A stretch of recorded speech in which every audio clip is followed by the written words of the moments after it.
Isa pong nakakagulat na balita na naman ang lumabas dito sa mundo ng Shiba Inu. Matapos po ang isang cryptic na update mula sa lead developer nitong si Ginoong Satoshi Kusama.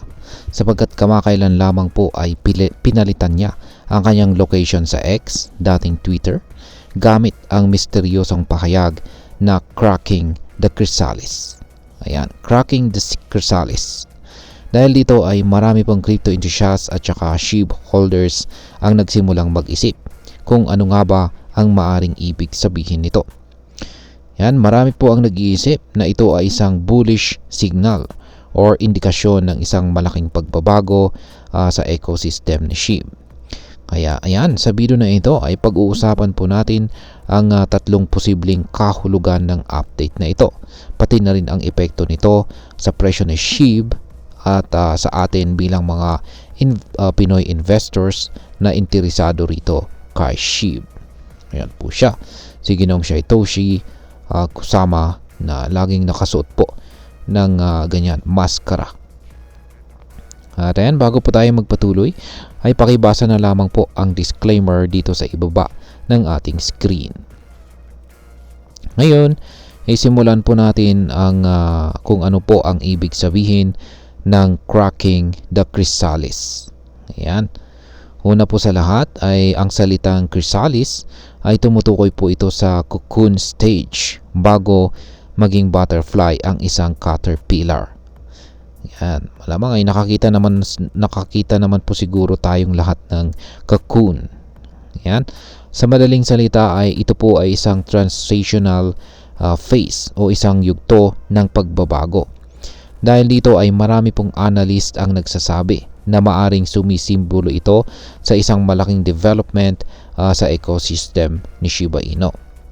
Kaya ayon po sa isang SHIB enthusiast, gumagamit po ng pangalang Kuro SHIB Army JPN o Japan, ang crypto update ni Ginoong Kusama ay isang palatandaan na may malaki siyang inihahandang project. At kung pagbabasihan ang kasaysayan ni SHIB, tuwing may cryptic na updates itong si Ginoong Kusama, madalas po itong nauuwi sa isang bullish event para kay SHIB at sa buong ecosystem nito. Ayan. Ngayon is posibleng connection ng update sa Layer 3 Shibarium upgrade. Yan po ang isa sa posibleng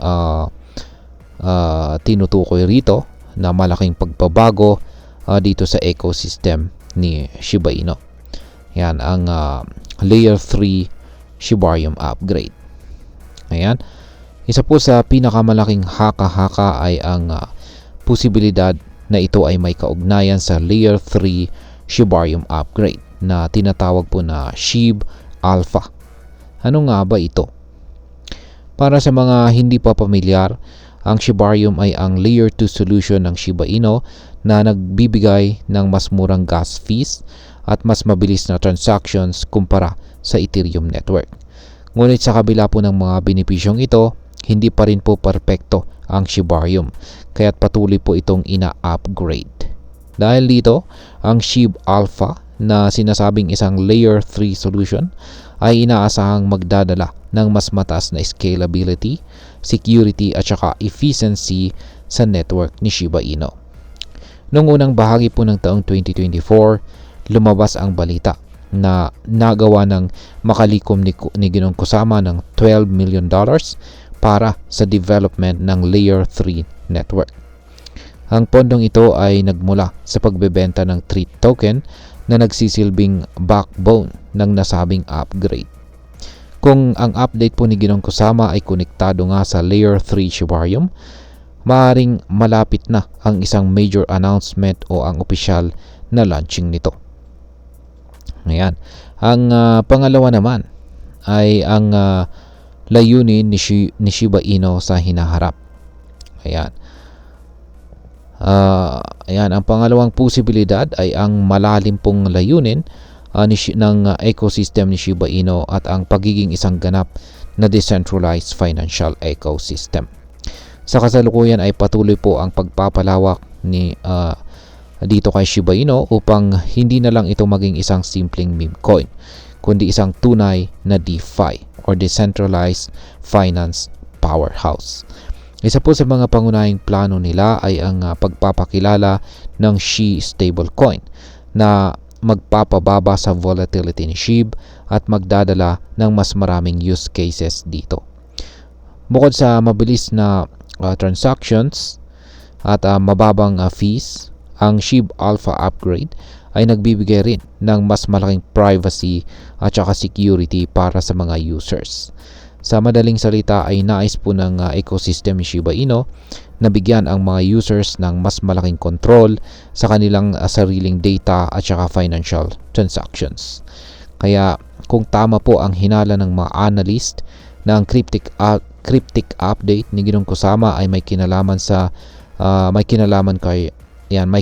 po sa SHIB Alpha at saka SHIB stablecoin, maaaring malapit na po ang isang major transformation sa buong SHIB ecosystem.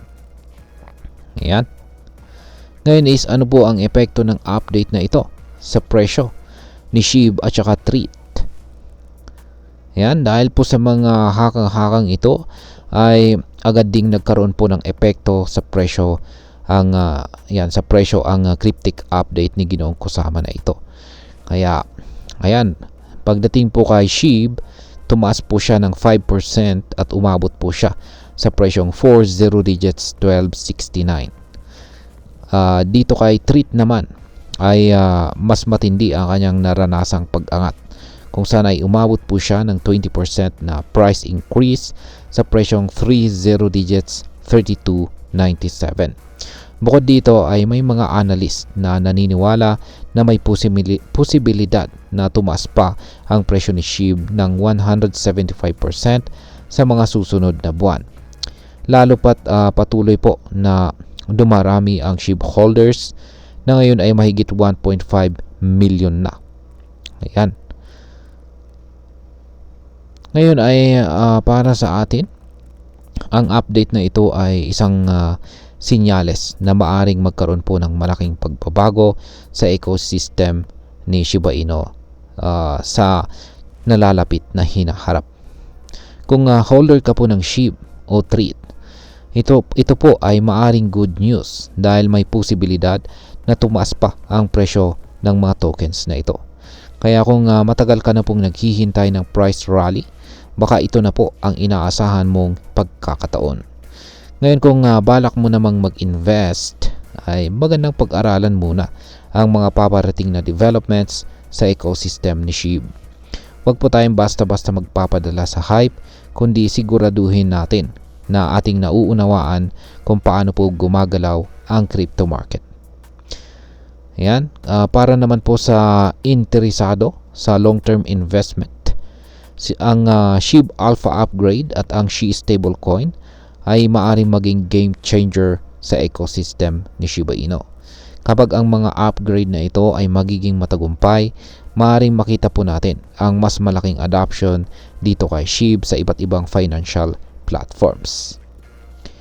Ngayon is ang masasabi ko naman dito ay ang update na ito ni Ginoong Satoshi Kusama ay hindi lang isang simpleng random na pahayag. Sa mundo po ng crypto ay madalas na may kahulugan ang bawat cryptic message, lalo na kung ito ay nanggagaling sa isang key developer tulad ni Ginoong Kusama.